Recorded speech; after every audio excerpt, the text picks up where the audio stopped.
A woman stands on a wooden porch, rifle trembling in her hands. Snow falls around her in thick, lazy flakes. Her face is young, too young for the hardness in her eyes. A bruise yellows along her cheekbone. Blood has dried at the corner of her mouth. Before her, a man on horseback. 50, maybe older. His face carved from stone and winter. "Get off my land." Her voice shakes, but the rifle doesn't waver. The man smiles. Cold. Knowing, or what? "You'll shoot me." He leans forward in his saddle. "You don't have it in you, girl." The woman's finger tightens on the trigger. Tears stream down her face, freezing before they reach her jaw. "You're wrong." Freeze frame. Her face. Terror and determination in equal measure. Philadelphia. October, 1884, Clara Bennett sat by the window of the attic room, watching the first snow of the season fall. No music played. No voices called from the streets below. The city had gone quiet in that way it does when winter first arrives, as if the world itself was holding its breath. She pressed her fingertips against the cold glass. Watched the condensation bloom around them. 23 hours until they sold her. The thought should have terrified her. Perhaps it had, days ago.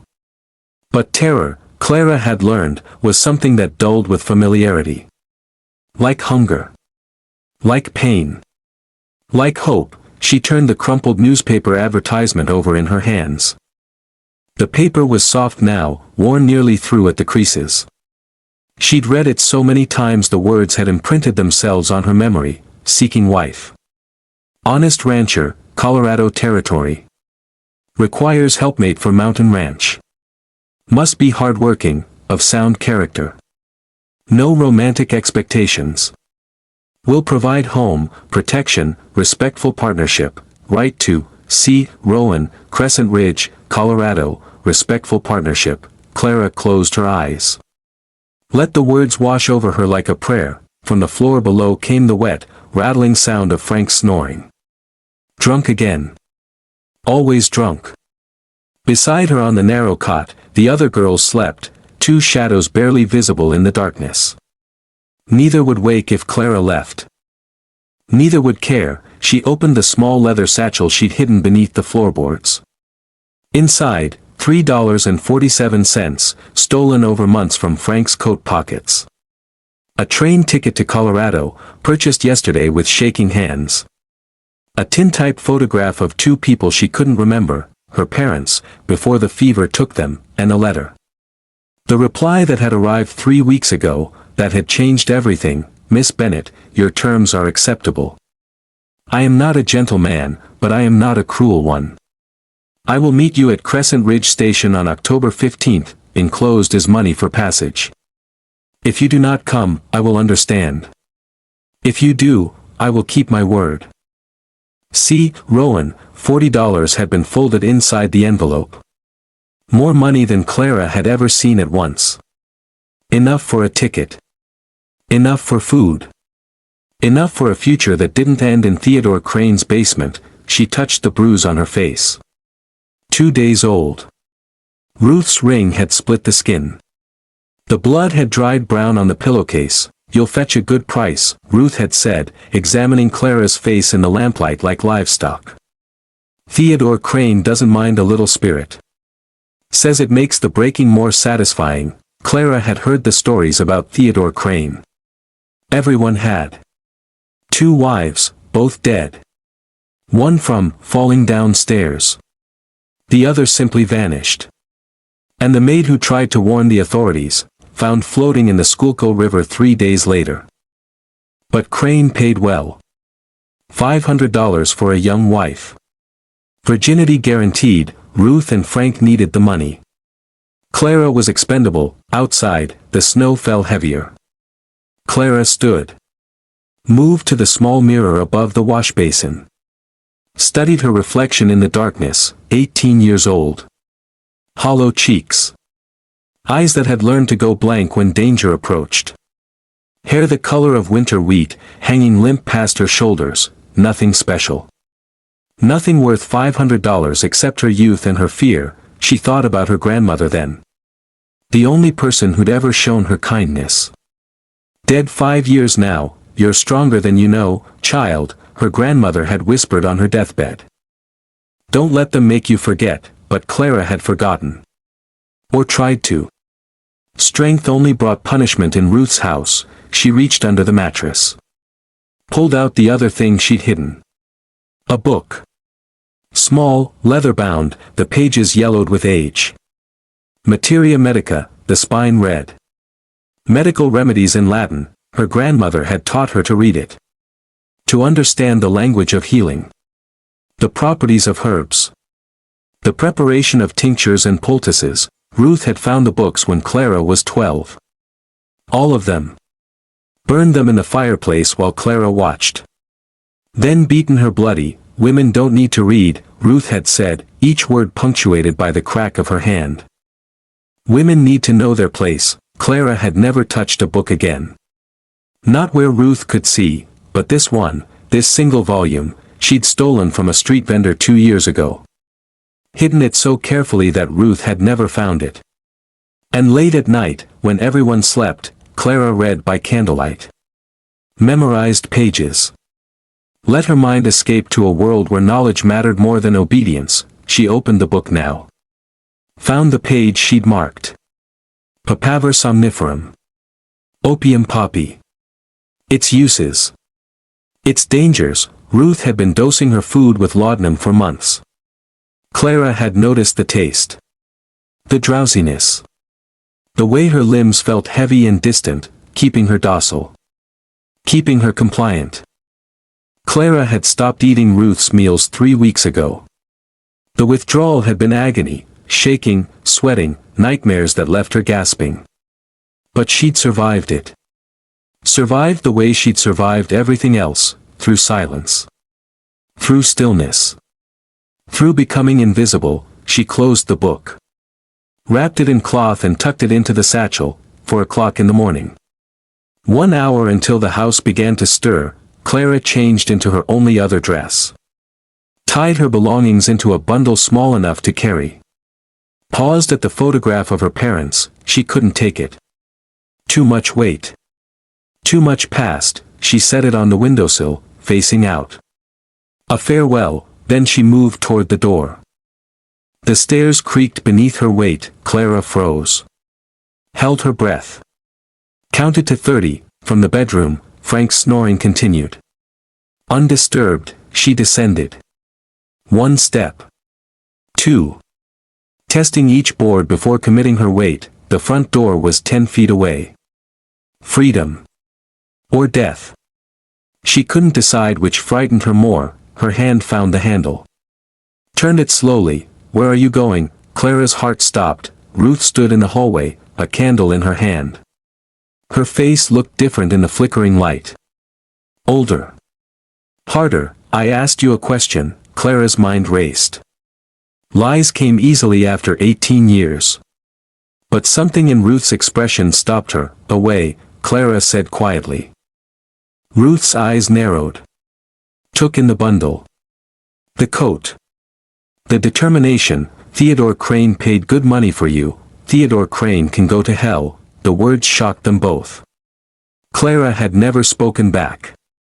Not once in 15 years. Ruth moved closer.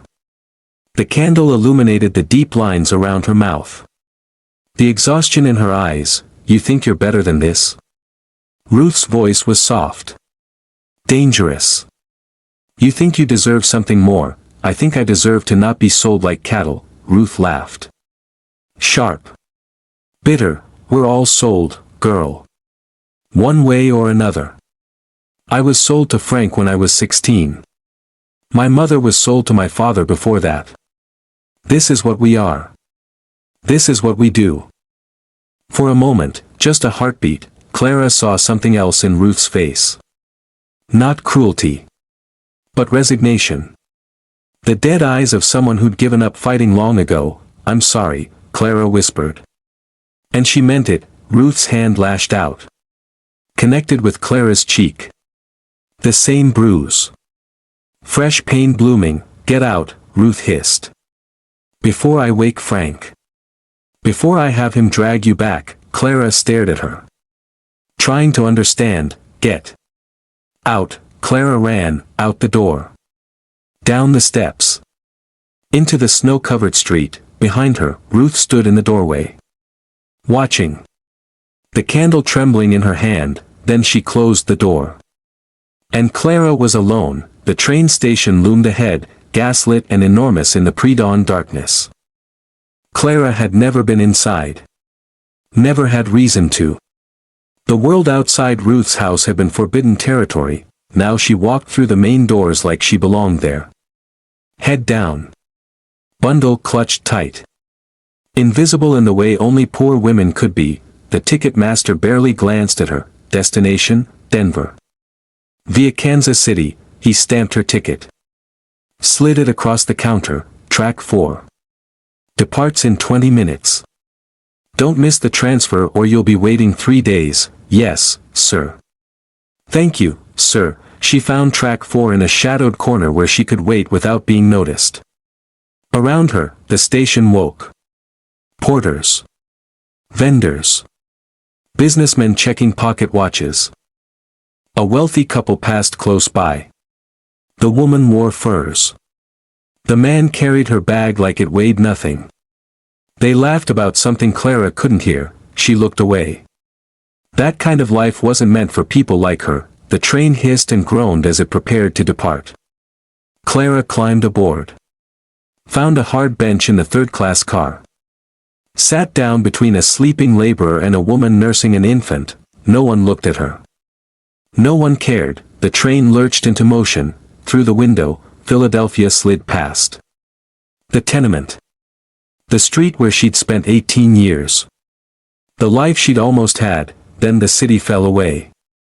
And there was only the unknown. Clara pressed her forehead against the cold glass.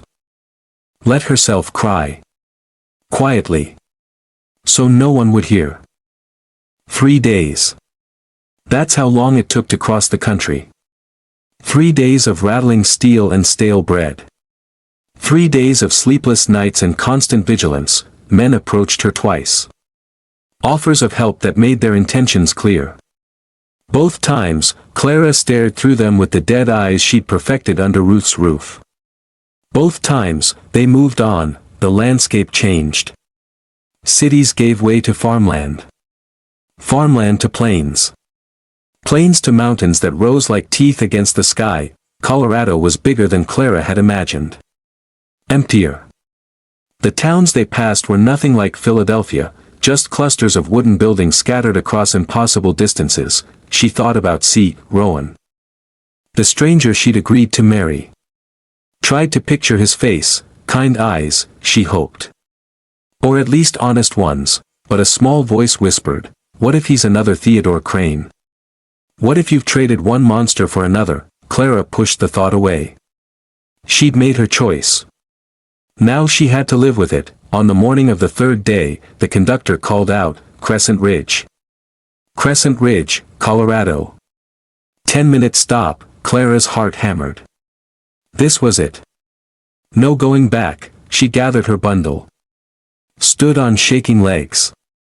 Stepped down onto a platform that barely qualified as a station. The train pulled away with a long whistle, leaving her alone in a town that existed as little more than a handful of wooden buildings scattered along a dirt road. Mountains rose in all directions. Massive. Ancient. Indifferent. Clara had never felt so small. She scanned the platform. Looking for someone. Anyone. The other passengers dispersed quickly. Collected by waiting family. Disappearing into the enormous landscape, and then she was alone. He's not coming, she thought. He changed his mind. Or it was all a lie. Another trap. Miss Bennet. Clara spun. A man stood at the far end of the platform. Tall. Broad-shouldered. Wearing a worn canvas coat and a hat pulled low over his face, he didn't move toward her. Didn't wave. Just stood there. Watching, Clara made herself walk forward. Each step felt like crossing miles. As she got closer, details emerged. 30, maybe 32. Dark hair. A beard trimmed with a knife and no mirror. Hands scarred and calloused, but his eyes. Dark. Careful. Not cruel, not kind either, just cautious. Like hers, Clara Bennett, he said again, yes. Her voice came out smaller than she'd intended. Mr. Rowan, he nodded once. They stood there in the cold wind. Two strangers examining each other. The weight of impossible decisions hanging between them. You're younger than I expected, he said finally. You said you wanted honest. I was honest, I know. He rubbed the back of his neck. Awkward. I just, 18. That's young, old enough to know what I'm choosing. Something shifted in his expression. Maybe respect, fair enough. He hesitated. You look half frozen. And thin. When did you last eat proper? The unexpected concern caught her off guard. The train had nothing worth eating. Come on, then. There's a boarding house with hot food. We should talk. Make sure you still want to go through with this. I want to go through with it. You haven't heard the terms yet. The reality, Clara met his eyes. Made herself hold that dark, steady gaze. I've lived 18 years of reality, Mr. Rowan. I know what real looks like. I know what cruel looks like. Your letter promised neither romance nor cruelty. That's more than I've ever been offered. His jaw tightened. For a long moment. He didn't speak. When he did, his voice was quieter. All right, then. Let's talk terms. The boarding house smelled of coffee and fried meat and wood smoke. Warm human smells that made Clara's empty stomach clench with hunger. See, Rowan led her to a corner table away from the few other patrons. A tired-looking woman brought coffee without being asked. Then returned with bowls of stew and thick slices of bread. Clara tried to eat slowly. Tried not to reveal how desperately hungry she was. But the first bite of real food in days broke something inside her. She had to stop herself from weeping into her stew. Rowan ate in silence. Giving her time.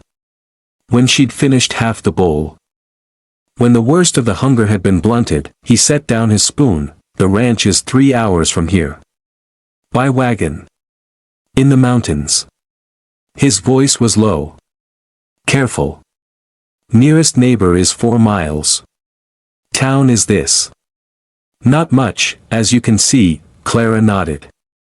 Listening, winter comes early. Stays late.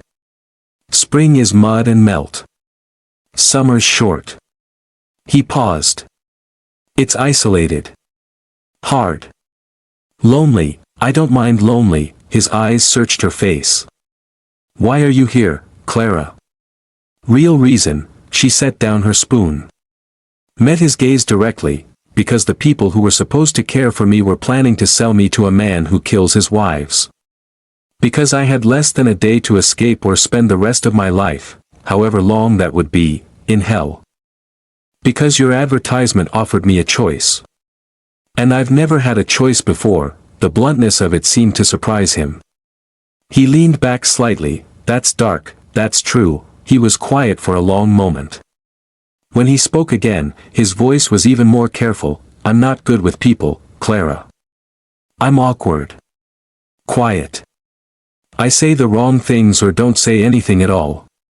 He rubbed his neck again. The marriage would be legal. Binding. But private. You'd have your own room. Your own space. I won't. He cleared his throat, face reddening. There's no romantic expectations. I meant that. I understand, do you? He leaned forward slightly.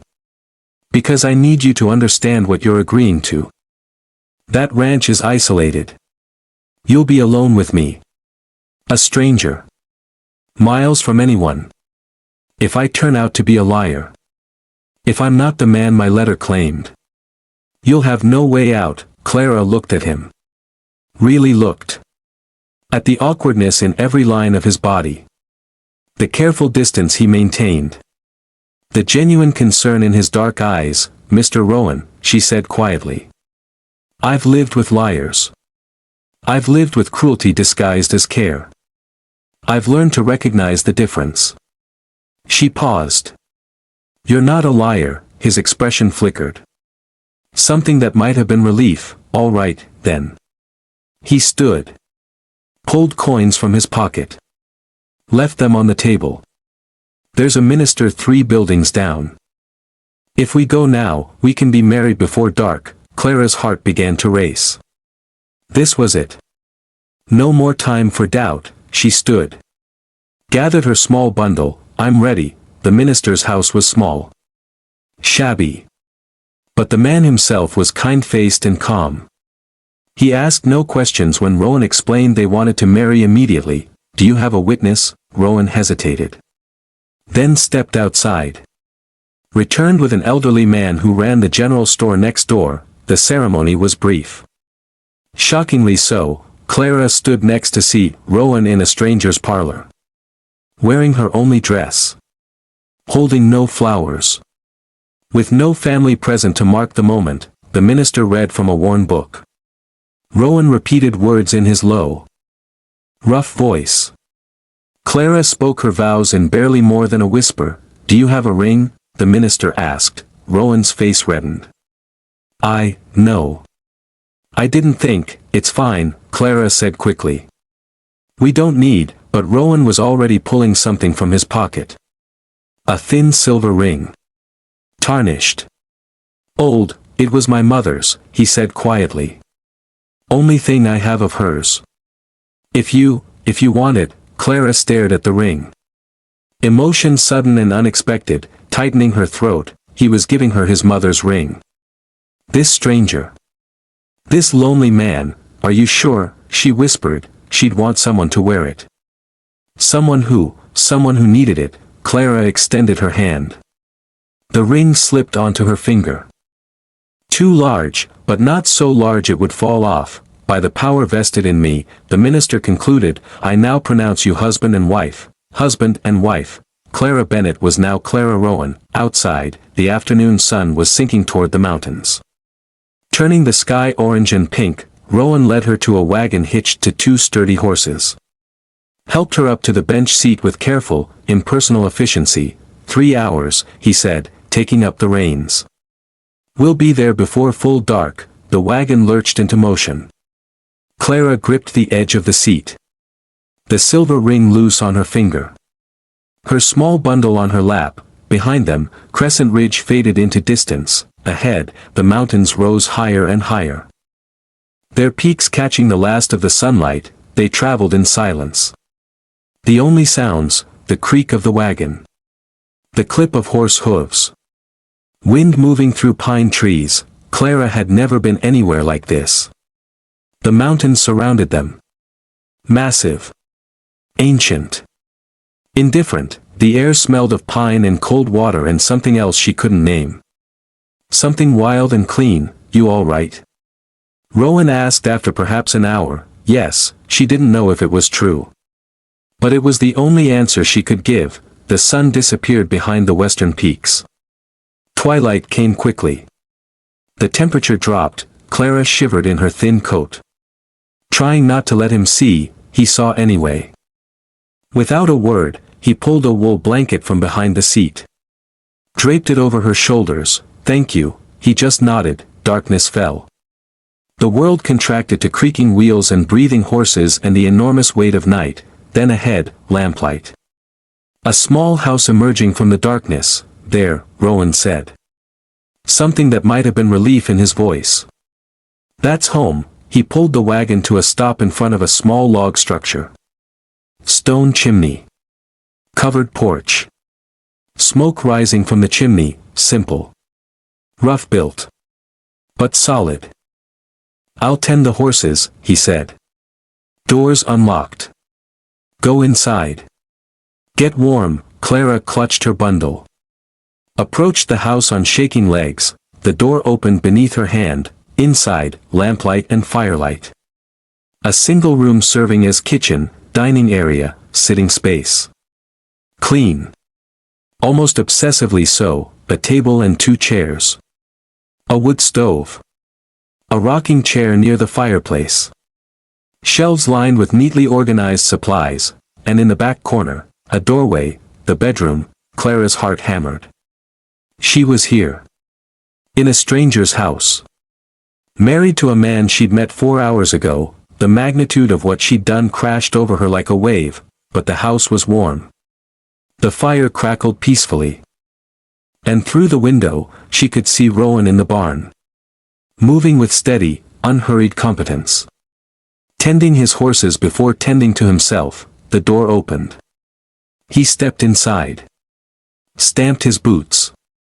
Removed his hat. They stood there in the lamplight. Husband and wife. Strangers bound by law and necessity and hope. You must be exhausted, he said finally. I'll show you the bedroom.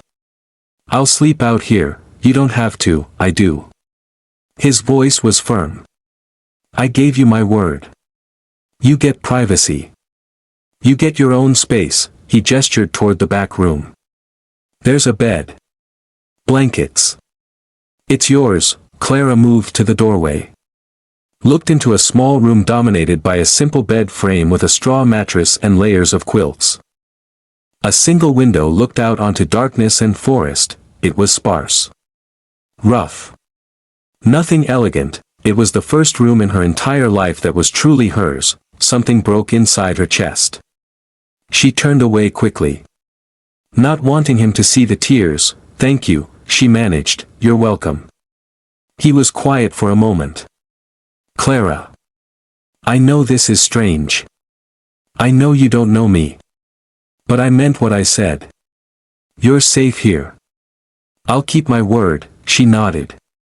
Not trusting her voice, get some rest.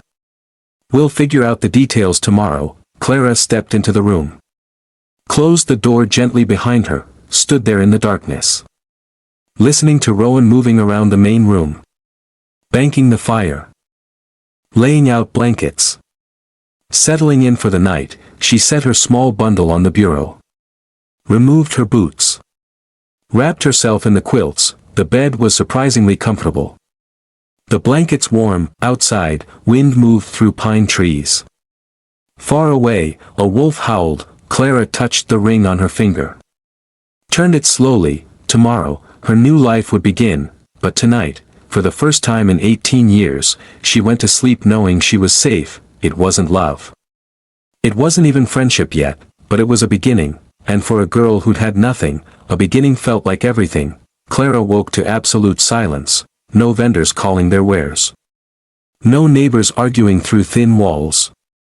No distant clatter of carriages, just profound, unsettling quiet. Broken only by wind through pine trees, she lay still beneath the heavy quilts. Disoriented. Then memory caught up with consciousness. The ranch. Colorado. Marriage. A stranger sleeping in the next room, a stranger who'd lied about his name. Clara had seen it the first night. Before exhaustion claimed her. The medical diploma on the shelf above the fireplace, partially hidden behind books. Dr. James Holloway, it read. Not see, Rowan, she'd said nothing. Asked nothing. What right did she have? She'd lied too. About the laudanum. About her ability to read medical texts. About the book hidden in her bundle. They were both running from something. Pale gray light seeped through the small window. Dawn, or close to it. Clara dressed quickly. The room was freezing, her breath making clouds in the air. She wrapped her thin coat tight before opening the bedroom door. The main room was empty.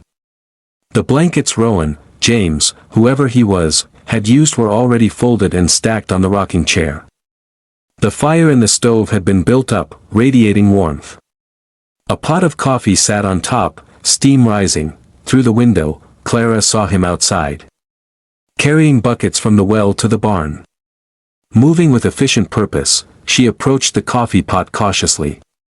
Found 2 tin cups hanging on hooks. Poured herself one. Wrapped her cold hands around it. The coffee was strong enough to strip paint. But it was hot. Real. The door opened. James stepped inside, carrying a pail of milk in one hand and a basket of eggs in the other. He stopped when he saw her. Surprised, morning, he said after a moment's hesitation. Good morning. He set the milk and eggs on the counter. Removed his hat. Ran a hand through his hair, that gesture. She was beginning to recognize it. Nervousness, I didn't know when you'd wake, he said.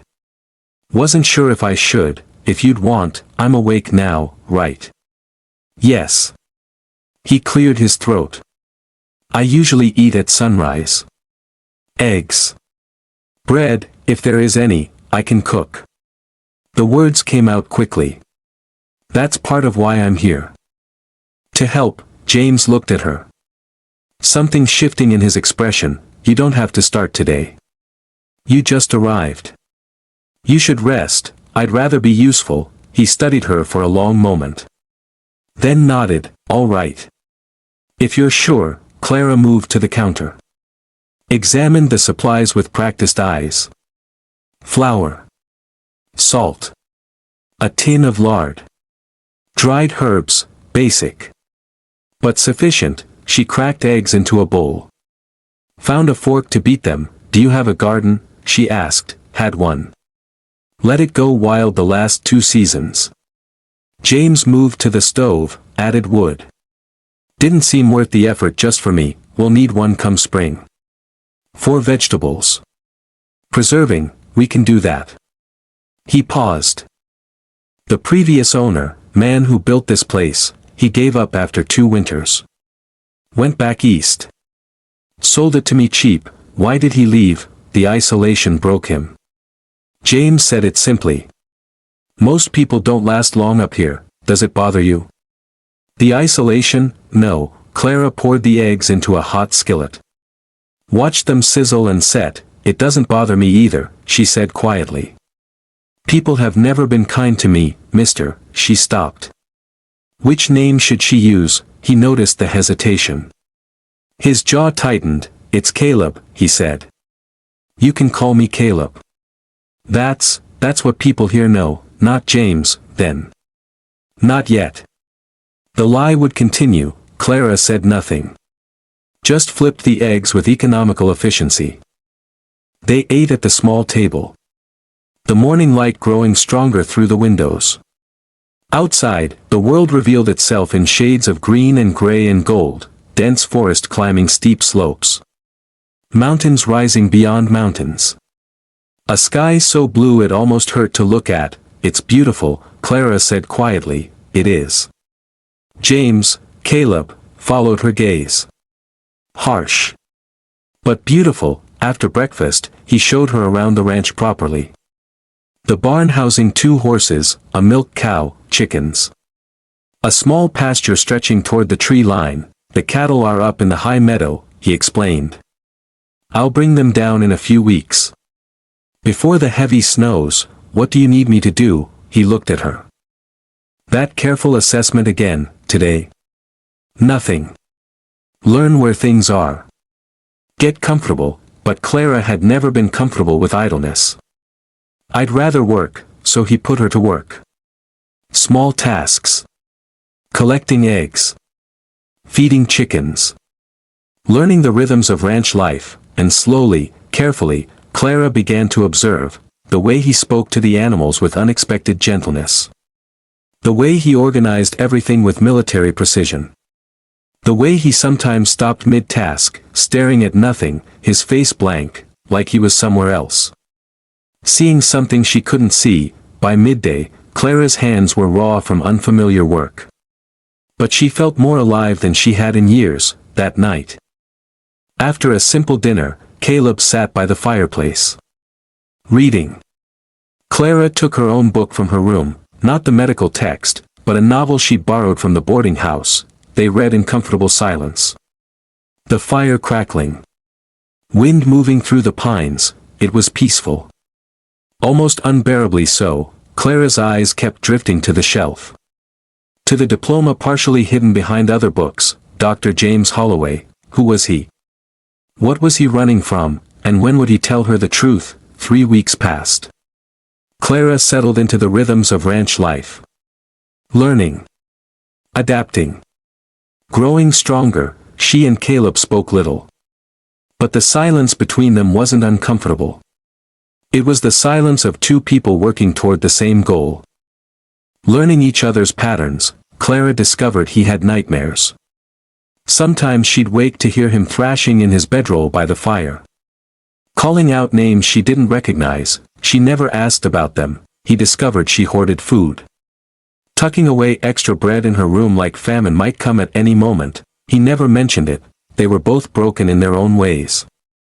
And somehow, that made coexisting easier. One morning in early November, Clara was feeding the chickens when she heard the sound of a horse approaching. She tensed.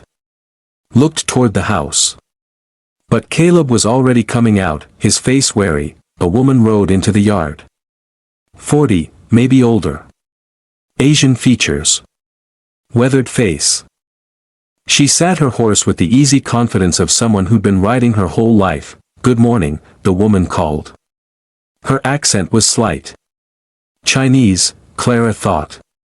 "I'm Sarah Chen. Your neighbor to the east." Caleb relaxed slightly. "Mrs. Chen.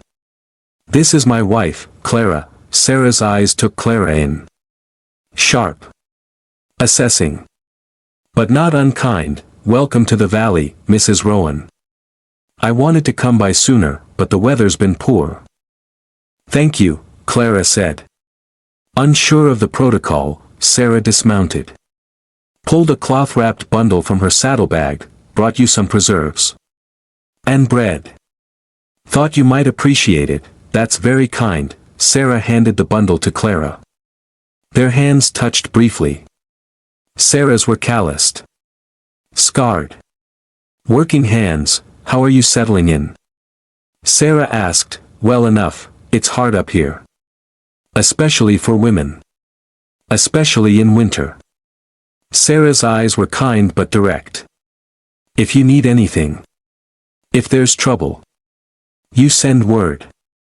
My ranch is 4 miles east. I'll come." The offer was simple. But Clara heard the weight behind it. "Thank you," she said quietly. "That means a great deal." After Sarah left, Clara stood holding the bundle. Feeling something unfamiliar. Community. Connection. The possibility of friendship. "She lost her husband 2 years ago," Caleb said quietly. "He was killed in one of the riots against Chinese workers. Sarah's been running the ranch alone since. With her 2 boys." Clara looked at him. "That's why you trust her. She understands what it means to survive." That night, Clara tried Sarah's bread. It was the best thing she'd eaten in months, and for the first time since arriving, she didn't feel quite so alone. The first real snow came in late November. Clara woke to find the world transformed. Everything covered in white. The silence somehow deeper. She stood at the window, watching. In Philadelphia, snow had meant slush and cold and misery. Here, it looked almost beautiful. "Welcome to winter," Caleb said behind her. "This is just the beginning. We'll have 6 months of this. Maybe more, 6 months. Half a year snowbound with this quiet man." The thought didn't frighten her the way it should have. December came. The work grew harder. Breaking ice on the water. Hauling firewood. Keeping the animals alive. But Clara and Caleb found a rhythm. Working together. Anticipating each other's needs. And slowly, trust began to build. One evening, Clara was churning butter when she felt the first strange flutter in her belly. She stopped mid-motion. Waited, there. Again. A small movement. Like bubbles rising, her hands went to her stomach. Mind racing, she'd missed her monthly courses twice now. Had attributed it to stress. The change in environment, but no. This was something else. She was pregnant. The realization should have terrified her. Instead, she felt a strange sense of calm. This child. This life growing inside her. It was proof that she'd survived. That she was building something new, but then she remembered Caleb's nightmares. The names he called out. The way he sometimes stared at nothing. How would he react? Clara stood. Moved to the shelf where she'd seen the diploma, pulled out the books hiding it. Looked at the name clearly for the first time. Dr. James Holloway, United States Army Medical Corps, 1879, Army. He'd been a military doctor. Below the diploma, tucked between books, she found something else. A journal. Leather-bound. Worn, Clara knew she shouldn't read it. But her hands moved of their own accord. She opened it to a random page. March 14, 1882. Mother died today. The baby too. I was 14. I watched them bleed. Father held her hand until the end. I couldn't save them. I couldn't do anything. Clara's breath caught. She flipped to another page. If I ever have a child, if something happens during the birth, I don't know if I can survive losing someone again. The words were dated 3 months ago, before he'd placed the advertisement. Clara closed the journal carefully. Put it back exactly where she'd found it. Her hand went to her stomach. To the life growing there, Caleb had lost his mother in childbirth. His unborn sibling. He was terrified of it happening again, and now Clara was carrying his child. The sound of the door opening made her jump. Caleb stepped inside, snow dusting his shoulders. He saw her standing by the shelf. Saw the diploma partially visible. Their eyes met. For a long moment, neither spoke. Then Caleb moved. Deliberate. He walked to the shelf. Took down the diploma. Set it on the table between them. You found it, he said quietly. The first night. His eyes widened. You knew. This whole time. You lied about your name. Clara's voice was steady. I figured you had your reasons. Why didn't you leave? Why didn't you? Because I lied too. Clara went to her room. Returned with the small leather-bound book. Materia Medica. Set it beside the diploma. I can read Latin, she said. Medical texts. My grandmother taught me. I've been hiding it for years. Caleb stared at the book. Then at her. You can read this? Clara opened it to a random page. Read aloud in flawless Latin. Then translated, properties of willow bark for reduction of fever and inflammation. His expression shifted. Shock. Respect. Something deeper, Clara. This is, why would you hide this? Because Ruth burned my grandmother's books. Beat me bloody for having them. Told me women don't need to read. Her voice cracked. I learned that knowledge was dangerous. That it made me a target. Caleb sat down heavily. Running his hands through his hair. We're both liars then. We're both survivors. He looked up at her. My name is James. James Holloway. I was an army doctor during the war. I saw. He stopped. Started again. After the war, I worked at a military hospital. There was a colonel. Selling fake medicine. Watered down morphine. Men died because of him. Hundreds of them. Clara sat down across from him. Listening, I confronted him. Threatened to report him. James's voice was hollow. 2 days later, he was found dead. Shot. And I was blamed. They said I killed him out of revenge. Did you? No. The word was absolute. But I couldn't prove it. So I ran. Changed my name. Came here. The fire crackled in the silence that followed. That's why you're hiding, Clara said softly. That's why I'll always be hiding. James's hands clenched into fists. That's why I can never go back. Why I can never be who I really am. Clara reached across the table. Placed her hand over his fist. Then we hide together. He stared at their joined hands.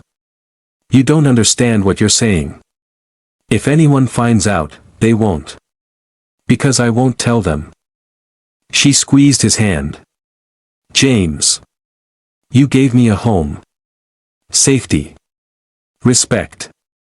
The least I can do is keep your secret. Something broke in his expression. Relief. Gratitude. The beginning of trust. Thank you, he whispered. Clara took a breath.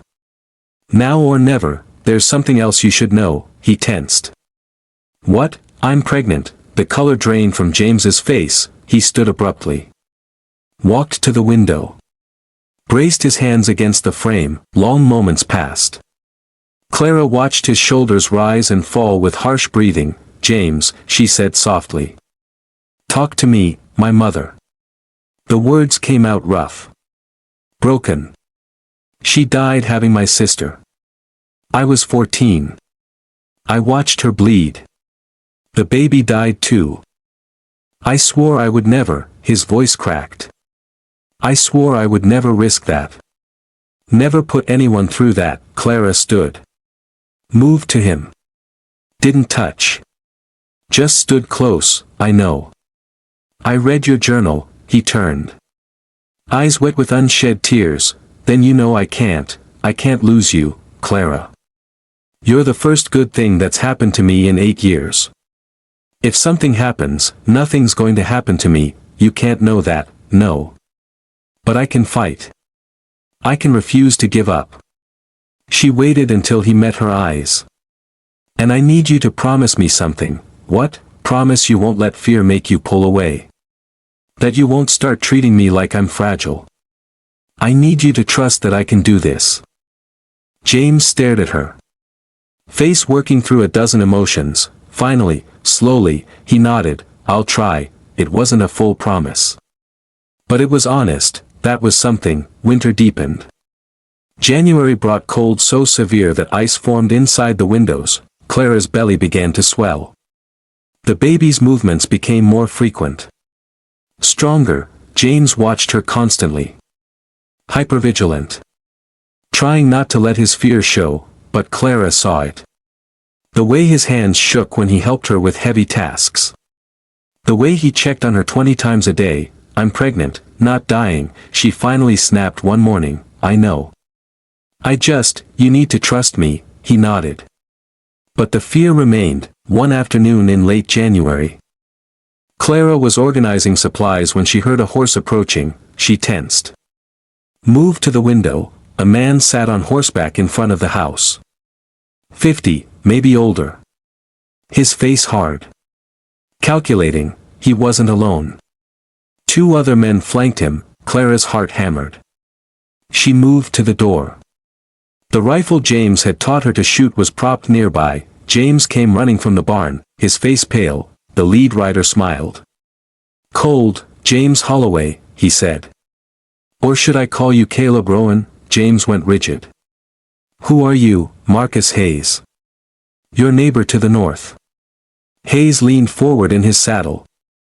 "Funny thing. I used to be a military police captain. Before I retired out here. I have a good memory for faces. Especially wanted faces." Clara felt ice slide down her spine. "I don't know what you're talking about," James said evenly. "Don't you?" Hayes's smile widened. "Doctor accused of murdering Colonel Richard Thorpe. Fled justice. $500 reward for information leading to arrest. That was 18 years ago. And I didn't. I don't care if you did it or not." Hayes cut him off. "I care that you're squatting on land next to mine. Land with water rights I need." Understanding crashed over Clara. This wasn't about justice. This was about leverage. "What do you want?" James asked quietly. "Those water rights. The corridor that runs through your property.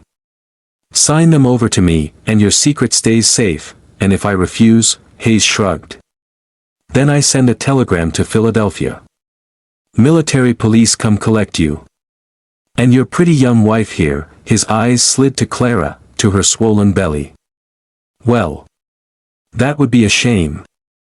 Baby being born while father's on trial for murder." Rage flooded through Clara. She stepped onto the porch. "Get off our land," Hayes laughed. "Or what, girl? Or I shoot you for trespassing. You don't even have a gun." Clara disappeared into the house. Returned with the rifle. Aimed it at Hayes's chest. Her hands didn't shake. "Get off our land." For the first time, uncertainty flickered across Hayes's face. "You're making a mistake," he said. "The only mistake was you thinking we'd be easy prey." Clara's voice was steel. "Now leave." Before I decide you're a threat to my unborn child, Hayes stared at her a moment longer. Then turned his horse. This isn't over, he called back. Yes, Clara said coldly. It is. After they left, Clara lowered the rifle. Her hands began to shake then. James pulled her into his arms. Held her tight. He knows, James whispered. He knows who I am, then we fight him. Clara, you don't understand. If he reports me, he won't. Not if it means losing his leverage. She pulled back. Looked at him. But we need help. We can't do this alone. That night, they made plans. Tomorrow, James would ride to see Sarah Chen. Explain the situation. Ask for allies. Clara would stay at the ranch. Armed. Ready. They were done hiding. It was time to fight. 2 weeks later, a wagon arrived at the ranch. Clara watched from the window as a woman climbed down. 50, maybe older. Gray hair pulled back severely. Medical bag in hand, James went out to greet her. Their conversation was brief. Intense, then James brought her inside. Clara, this is Dr. Helen Garrett. The woman's eyes swept over Clara. Professional. Assessing, Mrs. Rowan. Your husband tells me you're due in about 3 months. That's right, and that you're worried about the birth. Given the isolation, Clara nodded. Dr. Garrett set down her bag. I'm a traveling physician.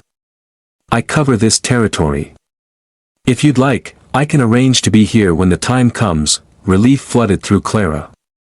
Yes. Please. After examining Clara and pronouncing both her and the baby healthy, Dr. Garrett accepted their offer of coffee. She and James spoke quietly while Clara prepared it. When Clara brought the cups to the table, she caught the tail end of their conversation. 18 years, James. I was there that night. I know what really happened. Clara froze. Set down the cups carefully. James's face had gone white. Helen, please, she should know. Dr. Garrett looked at Clara. Your husband is innocent. I have proof. The room tilted. What? Clara whispered. Dr. Garrett pulled a folded letter from her bag. Set it on the table. A confession. From Colonel Thorpe. Written 2 days before he died. Admitting to the medical fraud. Naming his partner, the real killer who shot him when he tried to back out. She slid the letter toward James. Captain Marcus Hayes. The name hung in the air like a curse. Clara sank into a chair. Hayes killed the colonel. And framed James? Yes. I've kept this letter hidden for 18 years. Waiting for the right time. Dr. Garrett's voice was gentle. James. You could go back. Clear your name. Prove you're innocent. James didn't move. Didn't touch the letter. What's the cost? He asked quietly. You'd have to testify. In Philadelphia. The trial could take months. Maybe longer. Clara's hand went to her belly. The baby kicked, as if sensing her distress. Months. James would be gone for months. Possibly miss the birth, or worse, what if he was convicted anyway? What if the evidence wasn't enough? No, James said. I won't risk it. I found peace here. I won't, James. Clara's voice cut through. If Hayes has this over you, he'll never stop. You know that, then we'll deal with Hayes another way. How? He has the law on his side. He has leverage. The only way to defeat him is to take that leverage away. James stared at her. You're saying I should go. I'm saying we need to think about this. Really think. Clara took a shaky breath. Dr. Garrett. If James goes back. Testifies. What are his chances, with my testimony and the colonel's letter? Good. Not certain. But good. Clara looked at James. Saw the terror in his eyes. We don't have to decide tonight, she said softly. But we need to decide soon. Before Hayes makes his next move, Dr. Garrett nodded. I'll be in the area for the next week. When you're ready, send word. After she left, James and Clara sat in silence. the letter lay on the table between them. A door to a different future, one that might free him. Or destroy them both. Outside, snow began to fall again. Covering the world in white, inside, they sat together. Facing impossible choices, and wondering if survival was enough, or if they needed to fight for something more. February brought storms that buried the ranch under feet of snow. Clara's belly swelled larger. The baby's movements became strong enough to be visible from outside. A foot pressing against her ribs. An elbow creating a visible bump. James watched her with a combination of awe and terror. They hadn't decided yet whether he should go. Whether they should risk everything on the chance of freedom. Garrett's letter sat in a drawer. Waiting. Hayes hadn't returned. But his absence felt ominous rather than reassuring. One afternoon, Clara was kneading bread when she felt a sudden, sharp pain low in her belly. She gasped. Gripped the table edge. The pain passed. But it left her shaken, too early. The baby wasn't due for another month, Clara. James was beside her instantly. What's wrong? Nothing. Just, the baby kicked hard, but his eyes searched hers. Not believing, that night, another pain came. Stronger. More insistent. Clara bit her lip. Breathe through it. False labor, she told herself. Just practice contractions. But fear whispered, what if it's not? James found her sitting on the edge of the bed. Both hands pressed to her belly. It's starting, he said. Not a question. A statement. I don't know. Maybe. It's too soon. He knelt in front of her.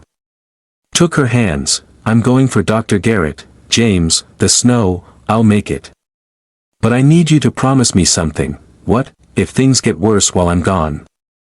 If the baby comes. You fight. You do whatever you have to do to survive. Promise me. Clara saw the terror in his eyes. The same terror that had lived there since she told him about the pregnancy. I promise. He kissed her forehead. Then he was gone. Clara listened to him saddle a horse. Heard the hoofbeats fade into the storm. Then she was alone. The contractions continued through the night. Irregular. Painful but not unbearable. Clara paced the small house. Tried to stay calm. The baby would come when it was ready. She just needed to be ready too. Dawn broke gray and cold.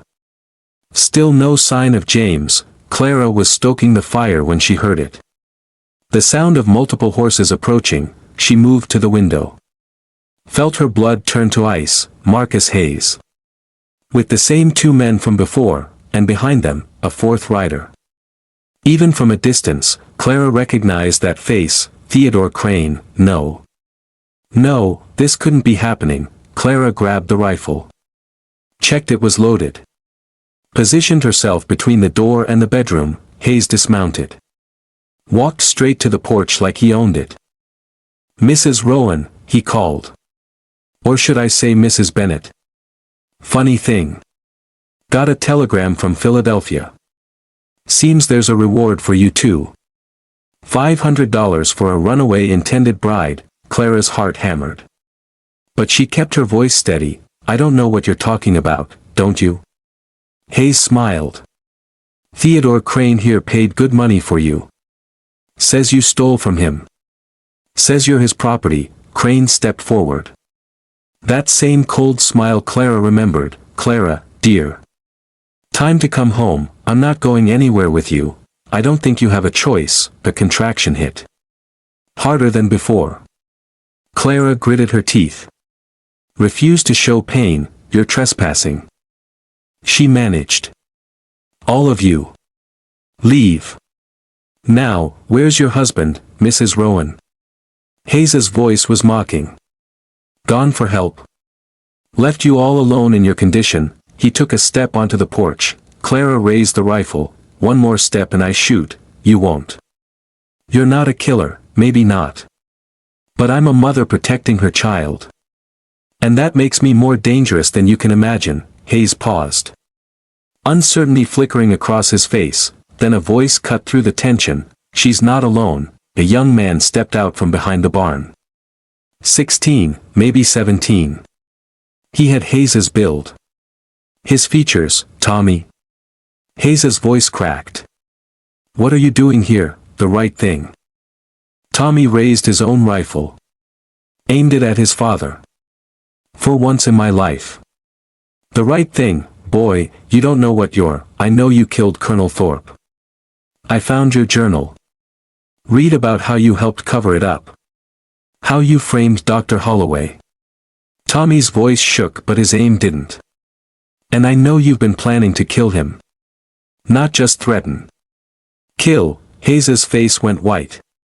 Then red with rage. You ungrateful, no. Tommy cut him off. I'm done. I'm done being your son.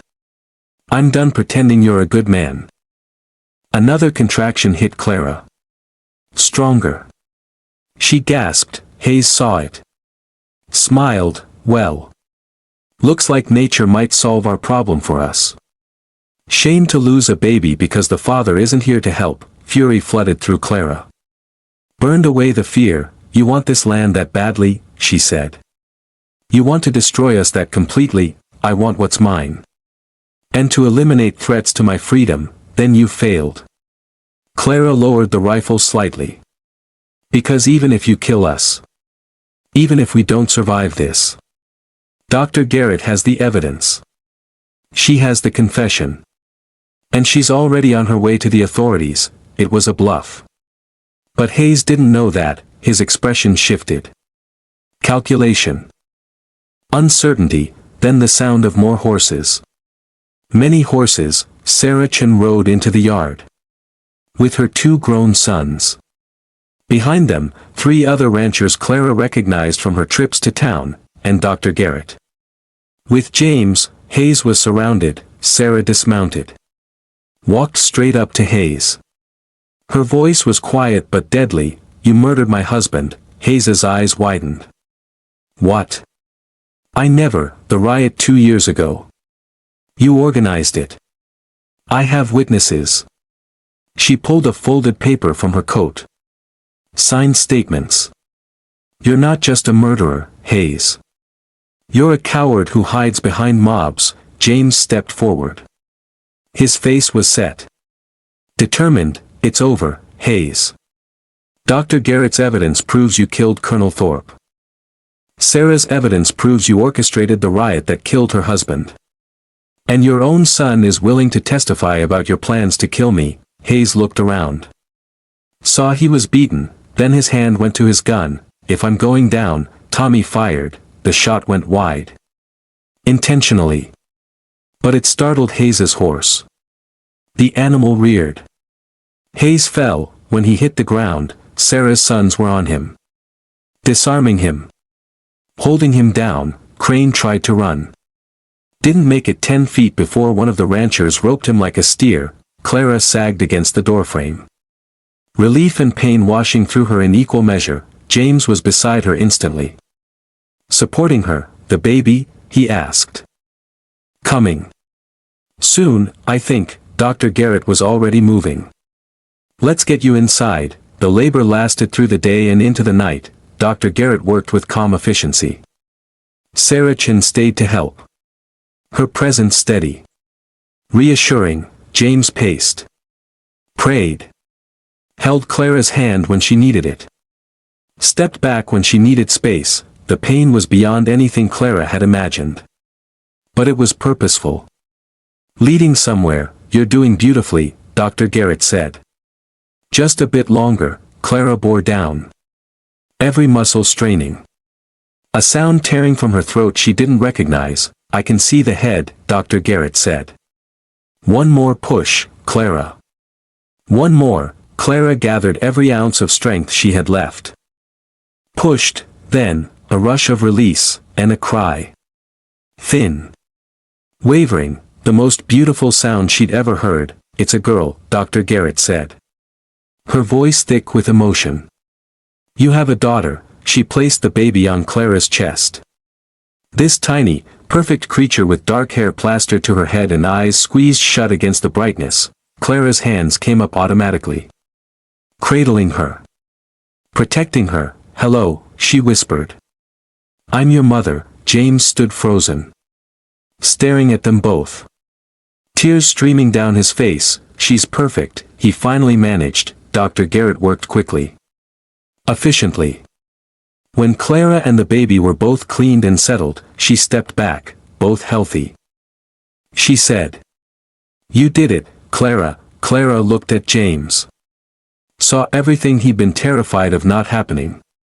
Saw relief and joy and something that looked like redemption. "We did it," she said softly. He sat on the edge of the bed, touched the baby's tiny hand with one finger. She gripped it reflexively. He made a sound between a laugh and a sob. "We need a name," Clara said. James looked at Dr. Garrett.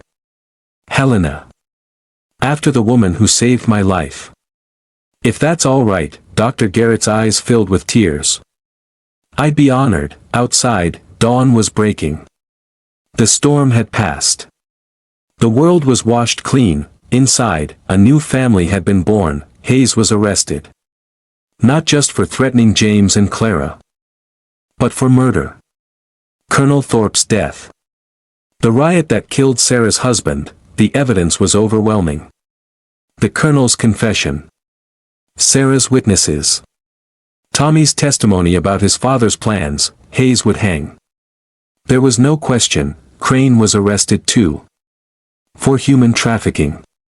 For the attempted kidnapping of Clara. And when authorities searched his Philadelphia home, they found evidence of far worse, bodies. 3 of them. Buried in his basement, wives who hadn't simply vanished. Who'd been murdered. Clara read about it in the newspaper a month later. Felt nothing but cold relief that she'd escaped that fate. As for James, Dr. Garrett took the evidence to the military authorities. The confession. Her eyewitness testimony. They reviewed the case. Interviewed witnesses. And 6 months after Helena was born, a letter arrived. Dr. James Holloway is hereby cleared of all charges in the matter of Colonel Richard Thorpe's death. All warrants are rescinded. Dr. Holloway is free to resume his practice under his legal name. James held the letter with shaking hands. "I'm free," he whispered. "After 18 years. I'm free." Clara wrapped her arms around him. Helena nestled between them. "What will you do?" she asked. He looked at her. At their daughter. At the ranch spread out before them. "Stay here. This is home. This is where I belong." "What about medicine?" "You could go back. Practice in a city." "I could." He kissed the top of her head. "But I won't. I found something better." He paused. "Although I was thinking, maybe I could open a small clinic. Here on the ranch. Treat the neighbors. People who can't afford to travel to town for care." Clara smiled. "I think that's a wonderful idea. I might need an assistant. Someone who can read medical texts in Latin. I might know someone." They stood together on the porch, watching the sun set over the mountains. Behind them, Helena slept peacefully. Unaware of the battles fought to give her a safe world. It wasn't perfect. It never would be, but it was theirs. 1 year later, spring had come again to the ranch. The snow melted. The meadows burst into flower. Helena took her first steps, stumbling from Clara's hands to James's. Her delighted laughter filling the house. Tommy Hayes lived with them now. After his father's execution, he'd had nowhere to go. James and Clara took him in. Gave him a home. A chance to be someone other than Marcus Hayes's son. He worked hard. Learned medicine from James. Helped Clara in the garden. And slowly, the haunted look in his eyes began to fade. Sarah Chin visited often. She and Clara had become close friends. Sisters in survival. Dr. Garrett passed through every few months, checking on Helena. Bringing medical supplies for James's growing practice. The ranch thrived. James's clinic served a dozen families. Clara's knowledge of herbs complemented his formal training. Together, they saved lives. It was a good life. A full life, but sometimes, late at night, Clara would wake from dreams of Philadelphia. Of Ruth's cold eyes. Of Theodore Crane's basement, and she would reach for James in the darkness. Reassure herself he was real. That this life was real, he always reached back. One afternoon in late May, Clara was working in the garden when she heard the sound of a wagon approaching. She straightened. Wiped her hands on her apron. Watched as a young woman climbed down, 20, maybe younger. Thin. Bruised. Eyes that had seen too much. She held a crumpled piece of paper in her hand. "Mrs. Rowan," the woman said. Her voice shook. I saw an advertisement. In a newspaper from 2 years ago. Someone had posted it again. About a ranch that offers safety. Protection. I'm running from," her voice broke. "Please. I have nowhere else to go." Clara's heart ached. She saw herself in this woman. 2 years ago. Desperate. Terrified, James appeared from the barn. Saw the woman. Understood immediately. He and Clara exchanged a look, then Clara smiled. Gentle. Welcoming. "Come inside," she said. "You're safe here." The woman's eyes filled with tears. "Thank you. Thank you." As they walked toward the house, Clara felt James's hand find hers. Squeezed it. This was their purpose, she realized. Not just to survive. But to help others survive, to pass forward the gift they'd been given. Inside, Helena played on a blanket. Tommy was studying a medical text at the table. A family. Built not from blood, but from choice. From survival. From love hard-won. The young woman sat down. Accepted the tea Clara offered. Began to tell her story, and Clara listened. The way she wished someone had listened to her. Outside, the mountains stood eternal. Witnesses to countless stories of those who fled. Who fought. Who survived. This was just one of them, but it was theirs, and it was enough. That evening, after the young woman, her name was Emma, had been shown to the spare room Tommy had vacated for her.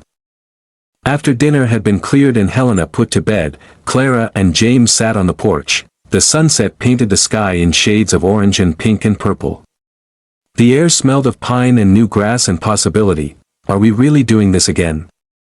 James asked quietly. Taking in strangers?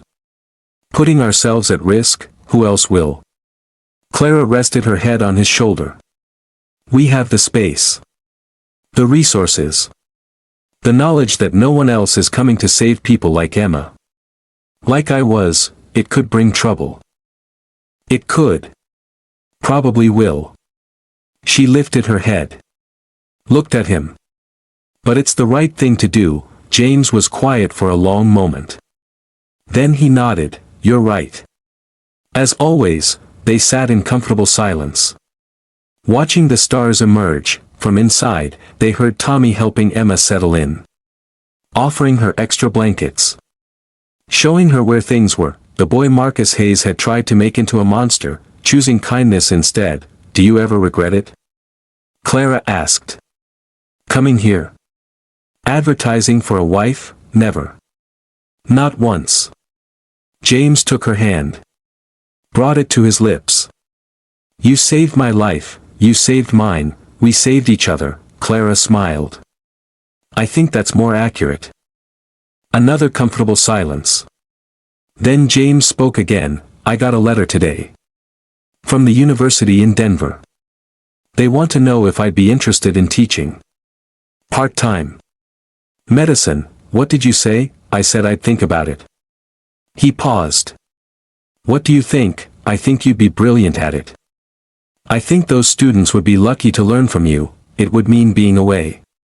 A few days a month, Tommy and I can manage the ranch. And the clinic. Clara squeezed his hand. James. You spent 18 years hiding who you are. Don't hide anymore. Share your gifts. He pulled her closer. When did you become so wise? I've always been wise. You just didn't notice, he laughed. Soft. Real. Inside, Helena began to cry. A soft fussing that meant she'd woken. Clara stood. I'll get her, let me. James went inside. Returned a moment later with Helena in his arms. She'd settled immediately against his chest. He sat back down. The three of them together in the gathering darkness. She's going to grow up knowing she's loved, Clara said softly. Knowing she's safe. Knowing she can be whoever she wants to be, because of you, because of us. They sat there as the night deepened. As the stars multiplied overhead. As the wind moved through the pines with a sound like the ocean, tomorrow would bring new challenges. New people who needed help. New battles to fight. But tonight, there was just this, peace. Safety. Love, hard-won. Carefully built. Fiercely protected. Inside the house, Emma slept for the first time in months without fear. Tommy studied his medical texts, building a future different from his father's past, and on the porch, a family that had been built from broken pieces sat together, watching the stars, grateful for survival, hopeful for tomorrow, and knowing that the silent promise they'd made to each other, to fight, to endure, to choose each other every day, was the strongest foundation of all. The mountain wind carried their quiet words away into the darkness, but the love remained, solid. Real. Enduring, as permanent as the mountains themselves.